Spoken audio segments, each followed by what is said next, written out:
Hola, esto es Montevideo Tarot y en el día de hoy vamos a tratar una de las tradiciones importantes dentro de la Iglesia Católica y la tradición del recorrido de las 7 iglesias. Si bien es cierto que esta tradición solamente aplica para aquellos que son católicos, ¿verdad? Es una tradición que se remonta al siglo XVI, de mano de San Felipe Neri, el fundador de la congregación del oratorio, en el cual esta recorrida de estas 7 iglesias representaban 7 momentos clave dentro de lo que fue la pasión de Cristo. Uno de los eventos más importantes dentro de la liturgia católica. Como todos sabemos, o sea, todos aquellos que profesan la fe católica, la Semana Santa recuerda el momento en que Cristo entra a Jerusalén y que es recibido con los ramos, lo que vendría a ser el Domingo de Ramos, y durante esa semana está registrado en los 4 evangelios canónicos de la Biblia los eventos que se desarrollan hasta la crucifixión de Cristo y su posterior resurrección. Él era judío, obviamente, e iba a festejar la Pascua en Jerusalén. La Pascua, que es una fecha móvil y que representa, la primera luna llena de lo que sería la primavera en el hemisferio norte, o el otoño en el hemisferio sur. Esa primera luna llena se mueve dentro del calendario, porque el calendario gregoriano es diferente al calendario judío, que es lunar, pero a veces se da, como en esta semana en particular, que ambas Pascuas coinciden. La Pascua judía hace honor o recuerda la salida de los judíos del mandato de Ramsés II, guiados por Moisés a través del desierto, y la Pascua cristiana recuerda, la transformación de Cristo, el Cordero, dado en sacrificio para la salvación de los pecados del hombre, según la doctrina católica. Es decir, mientras que en una se celebra el levantamiento del yugo de la esclavitud de los egipcios sobre los judíos, se dice que el sacrificio de Cristo levanta el yugo del pecado sobre el resto de la humanidad y por lo tanto nos hace libres, con la condición de que uno sea bautizado dentro de la fe católica o cristiana. Eso es una cuestión de temas teológicos y de religión. ¿Por qué lo tocamos acá ahora? Porque es algo que reserva su importancia, porque tiene un montón de características simbólicas importantes y porque aparte hay un plus que voy a decir al final de este video, ¿no? El tema es que esta tradición empieza en Roma y se traslada acá a América Latina, y concretamente es una festividad, o sea, una ceremonia donde en la noche de Jueves Santo, donde en su época las iglesias permanecían abiertas toda la noche en la vigilia del Viernes Santo, la gente salía a recorrer 7 iglesias donde estaba expuesto la Eucaristía. La Eucaristía es el momento que se consagra el pan en la misa y ese pan se transforma en el cuerpo y la sangre de Cristo. Bueno, esta gente recorría las iglesias y hacía como un mini Via Crucis. Está el Via Crucis, que son las 12 estaciones, donde recuerda 7 eventos, los 12 eventos concretos de la Pasión de Cristo. Esta versión era un poco más comprimida y cada iglesia representaba un evento en particular. Cada evento hacía referencia a el camino de lo que es la pasión de Cristo, y cómo fue torturado, porque en realidad es una cadena de humillaciones y torturas que termina finalmente en la crucifixión. En Uruguay se hace de mañana, en Viernes Santo, se recorren las 7 iglesias. Entonces es una tradición que yo personalmente hago con otros amigos, y que quería compartirles a ustedes en esta fecha en particular. Este es el mapa de Montevideo y del recorrido de las 7 iglesias que nosotros hacemos, numeradas, como ustedes ven, empezando en la iglesia del Cordón, que es la número 1, la iglesia de los Capuchinos, que es la 2, una iglesia jesuita, que es la tercera, la iglesia de Nuestra Señora del Huerto, que es la cuarta, la iglesia de los Padres de los Vascos, que es la quinta, la iglesia de los Ciudad de Lourdes de los Padres Palote, es la 6, la cripta del Señor de la Paciencia, que es la 7, y terminando en la catedral.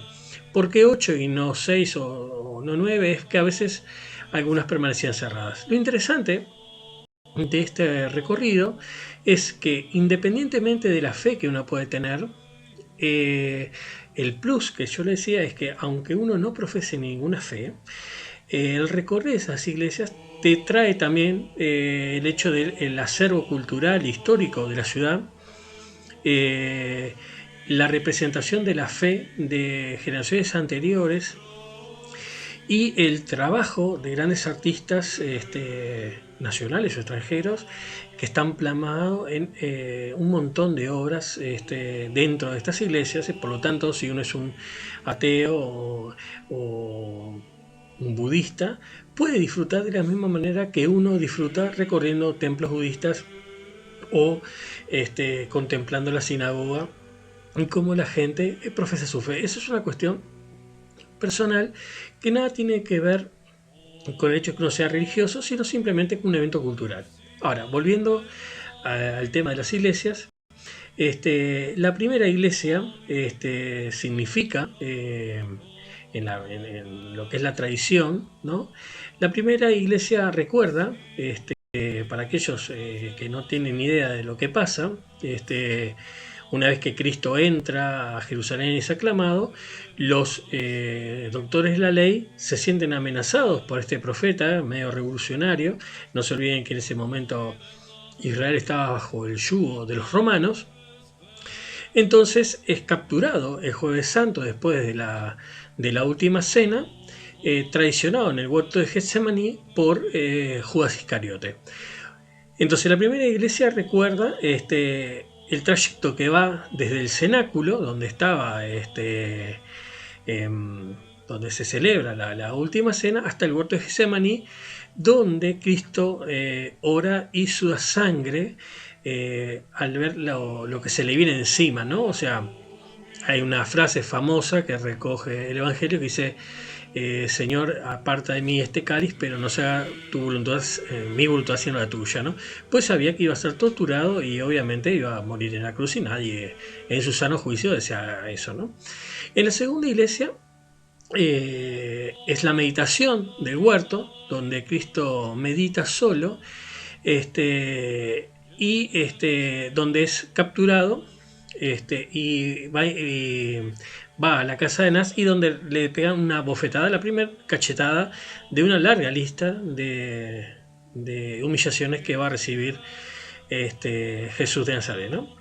En la tercera iglesia se recuerda el recorrido de Jesús hasta la casa de Caifás, ¿no?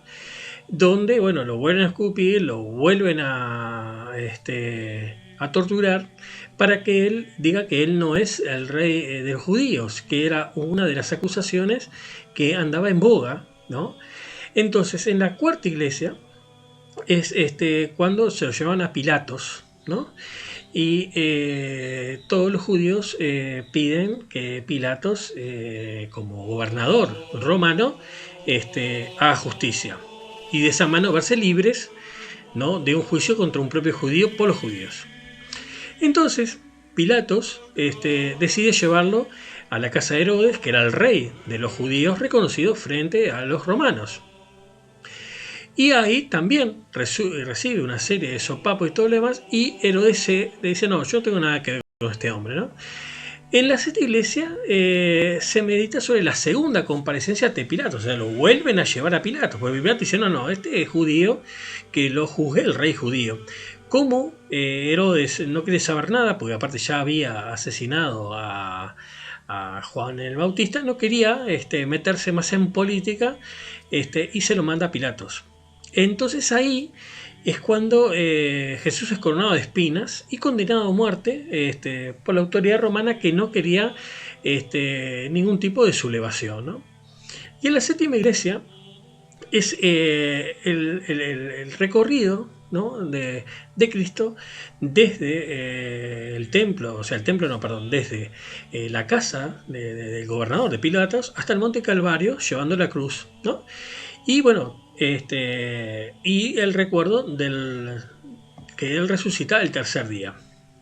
Bien, el Via Crucis son dos estaciones que recuerdan con mayor detalle cada una de las cosas, ¿no? Entonces hay una donde se juegan los dados, la ropa de Cristo, después la ayuda de Simón Cirineo, que lo ayuda a cargar la cruz, en fin.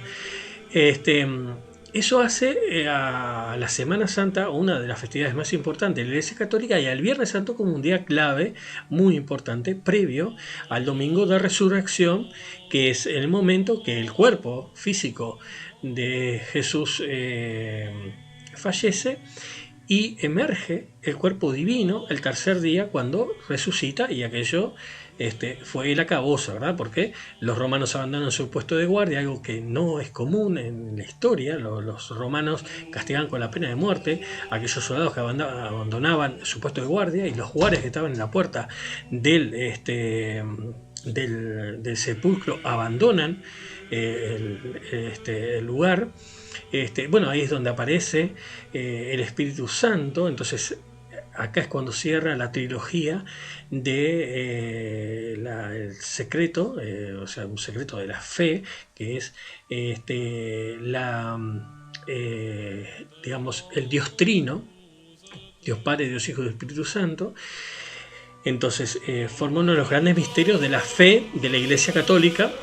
Por lo tanto, es un día tremendamente importante para la fe católica en concreto. Ya que después del cisma de Lutero, y mismo antes con el cisma de la Iglesia Ortodoxa, hay algunos detalles en los cuales no se comparten. Primero, porque para la Iglesia primitiva Cristo solamente era un gran profeta, como podía haber sido Elías o Jeremías. Entonces, mismo para los judíos reconocen a Jesús de Nazaret como un profeta y nada más. Es después del Concilio de Nicea que Cristo pasa a ser un profeta, a ser el Hijo de Dios.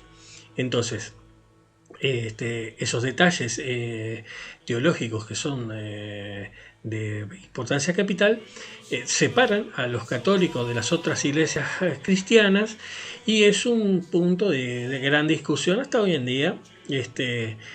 Obviamente para aquellos que estudian la teología, para aquel que es católico no se discute, es algo que se acepta por fe y punto, ¿no?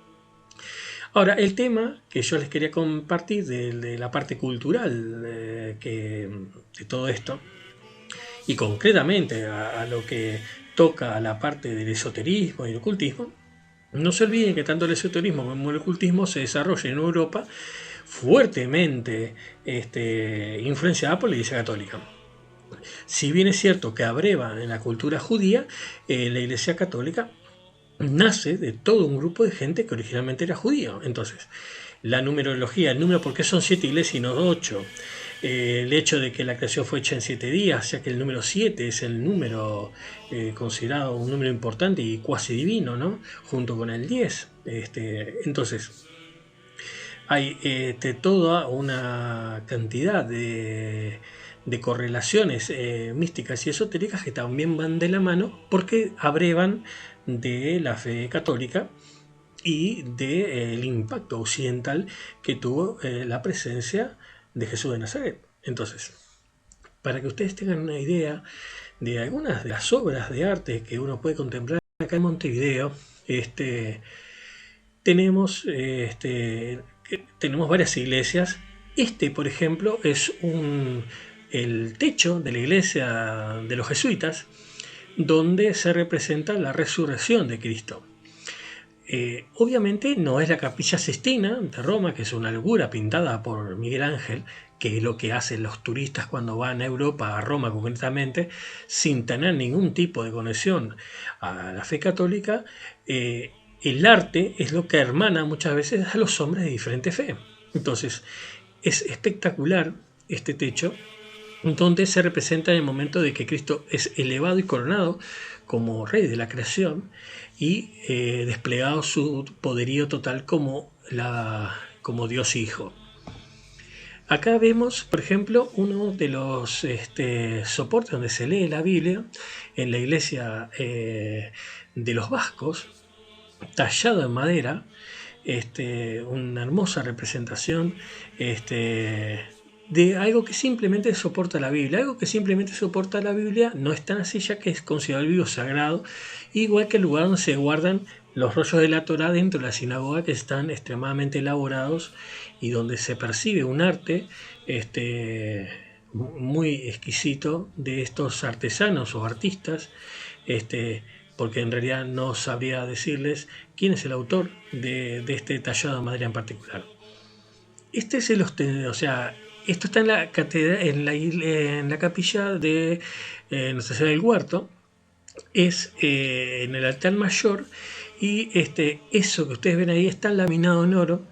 Es una bellísima representación de una pequeña imagen de la Virgen del Huerto, una representación de la Virgen María con el niño. Este es el frente de la iglesia del Cristo de la Paciencia, que es una de las iglesias más viejas de Montevideo, que estaba intramuros y que fue durante mucho tiempo una iglesia que fue después agrandada, y que es, después de la catedral, una de las iglesias más viejas que uno puede encontrar en Montevideo. Esto es el Señor de la Paciencia, la cripta, lo que está por debajo de la iglesia, donde está la representación de justamente el Cristo en el momento de que es coronado de espinas, en el segundo juicio, cuando va por segunda vez a la casa del gobernador de Pilatos para ser juzgado. Esta cripta obviamente tiene... Montevideo está obviamente una ciudad portuaria, y la cripta está muy cerca del puerto, y la humedad es un problema eterno, sobre todo para aquellas estructuras subterráneas, ¿no? Como es esta. Esta vitral que representa el momento que José de Arimatea baja a Cristo de la cruz, forma parte de los vitrales de la iglesia de Lourdes. Lo interesante es que antiguamente, cuando la gente no sabía leer ni escribir en la Edad Media, se usaban los vitrales para contar las historias de la Biblia. Entonces, este trabajo, que es maravilloso en vidrio, con una luminosidad impresionante, un arte espectacular, forma parte del acervo cultural de todas las personas, ¿verdad? Esto es en la catedral, en la matriz, el lugar del baptisterio, con talladuras de mármol y obviamente una riqueza más pronunciada que en el resto de las otras iglesias, ¿verdad? Pues obviamente es la iglesia principal de la iglesia de Montevideo. Este es uno de los altares secundarios donde aparece Nuestra Señora de los 33, patrona de Uruguay. Y esto es el sepulcro de Mariano Soler, un monseñor uruguayo, pero esta tumba es tallada por Zorrilla San Martín, ¿no? Un hombre con una habilidad para el tallado de mármol impresionante. Tío abuelo de China Zorrilla, ¿no? El grupo arquitectónico, o sea, escultórico, es impresionante. Ahí ven, ese cruzado representa la fortaleza, una de las 4 virtudes cardinales, junto con la piedad, la caridad y la templanza. Acá ven esta obra vista de frente, está entrando a mano izquierda de la Catedral Metropolitana de Montevideo.